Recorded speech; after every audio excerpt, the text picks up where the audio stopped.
তুমি আমি এমন এক যুগে বাস করছি যেখানে আমাদের মনোযোগ কেড়ে নেওয়ার জন্য শত শত সস্তার বিনোদন মুখিয়ে আছে।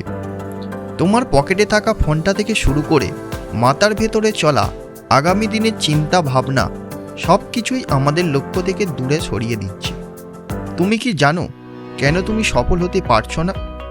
প্রতিভা নেই বলে না, সুযোগ নেই বলে তাও না, তুমি সফল হতে পারছো না কারণ তোমার লক্ষ্য স্থির করতে পারছো না বলে।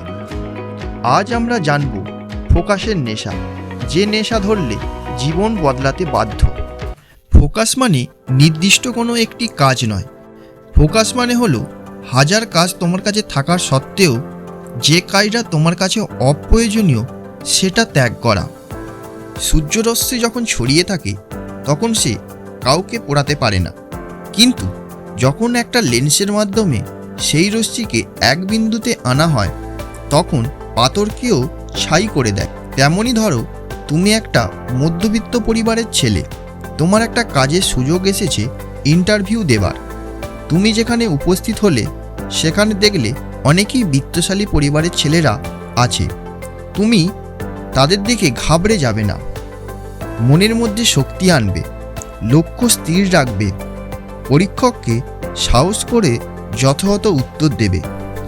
ফোকাস হলো মাঝে মাঝে প্রচণ্ড একঘেয়েমি। যখন তোমার মস্তিষ্ক বলবে আর ভালো লাগছে না, একটু ব্রেক নি, ঠিক তখনই তোমার আসল পরীক্ষা। সফল আর ব্যর্থ মানুষের পার্থক্য শুধু ওই অতিরিক্ত 5 মিনিটেই। ব্যর্থতাকে ভয় পাবে না। এই একঘেয়েমি, এই একাকিত্বই তোমার চরিত্রের ভিত গড়ছে। সবাই যখন ঘুমিয়ে স্বপ্ন দেখে তখন তুমি তোমার নিজের লক্ষ্য একটু একটু করে পূরণ করতে থাকো কিছু সময়ের জন্য। তখন জেগে তোমার স্বপ্নকে বাস্তবে রূপ দিচ্ছ। এটাই তোমার ফোকাস। ফোকাস না থাকার সবথেকে বড় কারণ আমাদের মন, কোনো আলসেমি না। কারণ বর্তমান সময়ে আমরা ডোপামিনের নেশায় আসক্ত হয়ে পড়েছি, যেমন শর্ট ভিডিও, রিলস, নোটিফিকেশান, যা আমাদের ব্রেনকে দ্রুত আনন্দ দেয়। তুমি কঠিন কাজের বদলে সহজ আনন্দে অভ্যস্ত হয়ে গেছো।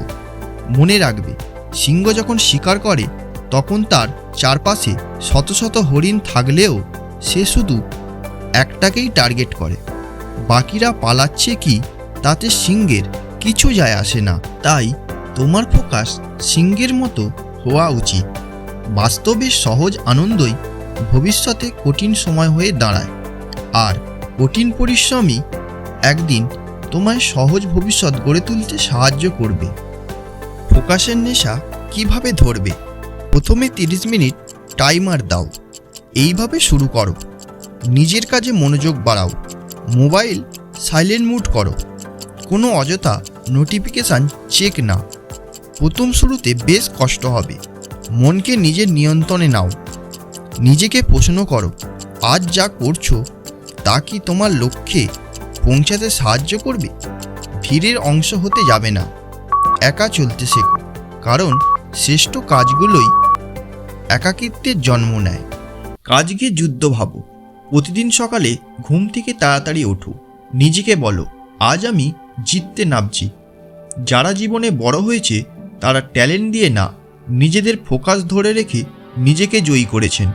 দেখো, স্যার এপিজে আব্দুল কালাম ছোট শহর থেকে উঠে এসে দেশের রাষ্ট্রপতি। কেন? অটুট ফোকাস। দেখো, ইলন মাস্ক একটার পর একটা কোম্পানি বানিয়েছে, কারণ সে বছরের পর বছর একই জিনিসে ডুবে থাকতে পারত। ফোকাস মানে নিজের স্বপ্নের প্রতি পাগলামি। এই বাস্তব তোমাকে সাধারণ হিসেবে দেখতে চায়, কিন্তু তোমার ভেতরে এক অসাধারণ সত্তা ঘুমিয়ে আছে। সেটা জাগিয়ে তোলো। এই মুহূর্ত থেকে সিদ্ধান্ত নাও, তুমিই হবে তোমার লক্ষ্যের একমাত্র মালিক। তোমার ফোকাসই তোমার ভবিষ্যৎ নির্ধারণ করবে। তাই চোখ বন্ধ করো, গভীর শ্বাস নাও এবং নিজের লক্ষ্য স্থির করো। মনে রাখবে, লক্ষ্য ঠিক থাকলে তোমার সামনে অসম্ভব বলে কিছুই থাকবে না।